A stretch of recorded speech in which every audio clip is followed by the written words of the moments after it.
Hello, friends.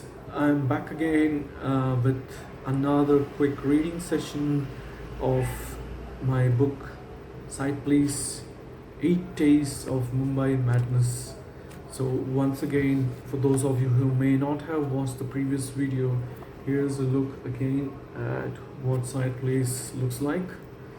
So, in the first video, and I would strongly recommend you go and check that out as well.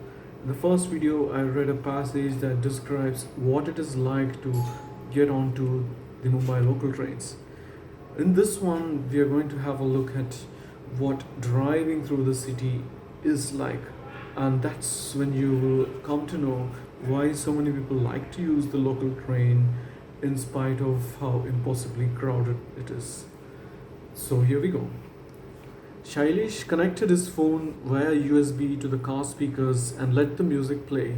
He had a playlist of about 25 old Hindi songs on the phone storage that amounted to about 100 minutes. He thought that would suffice for the commute. In the mornings, it was usually enough. He drove on and found a best bus ahead of him. He wanted to overtake the bus, but the driver had strategically positioned the bus in such a way that there wasn't enough room either to the right or the left of the bus to overtake. The driver also put his hand out of the window, forewarning Shailesh against any attempts to overtake. Shailesh obeyed. In the meantime, the bus arrived at a stop and stopped in that exact neither here nor there position. Shailesh was stuck behind it with no option but to wait until either the driver decided to relent and give way, or he could finally join the edge, which would be too much road for a lone best bus to block. As he waited for the bus to get a move on, he began to take in the lyrics of the song. It was Kishore Kumar singing the words "Pyar hame is mood pe le aaya." He sang along, but instead singing "Boss hame is mood pe le aaya." At long last, the bus did move, and so could he. But wait, here was an auto swerving violently to the right for no particular reason. Just as he had been lining up for the overtake, he braked hard, slowing down and allowing both the mad bus and the mad auto to go ahead. Ah, how he hated driving in Mumbai. Yes, he knew driving was at least equally as maddening, if not even more so, in other Indian metros. He didn't care if the trains were bad enough to endure. The car driving experience hardly offered any succor in Mumbai. He carried on and soon got to join the EEH, and from there on, it was relatively smooth sailing. He nodded away to his favorite songs and sang along here and there. And then, just as he began to sing along to Zindagi Aa Raha Hoon Main, he hit a mega traffic jam at Priyadarshini Junction.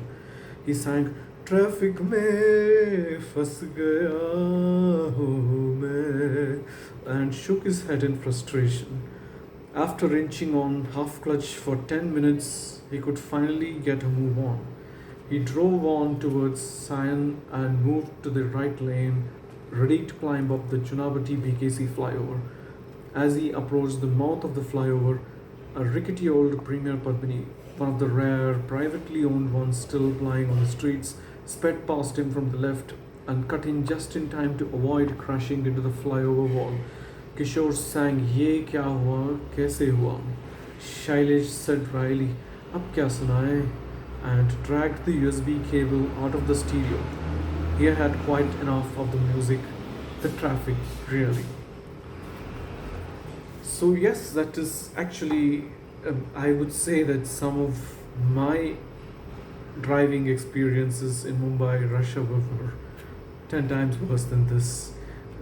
But this is a good enough glimpse, I think, at what it is like. And as I've said in the excerpt, it's not like driving is necessarily worse than in other cities, other big Indian cities, that is. But it's like you're already going crazy using the train, and if you should decide that you want to drive because that's going to be so much better, no, you're mistaken. So we've looked at the train commute, we've looked at what it is like to drive in rush hour. So what's there in Mumbai? Is there anything at all that would justify for people living there? Is there anything at all that they can take away from the city? Well, it turns out there is, and that's what I'm going to look at in the next video. In the meantime, happy reading, and of course, if you want to read, you will need to buy a copy of the book. I've left a link to buy the book from Amazon in the description of the video. Once again, happy reading.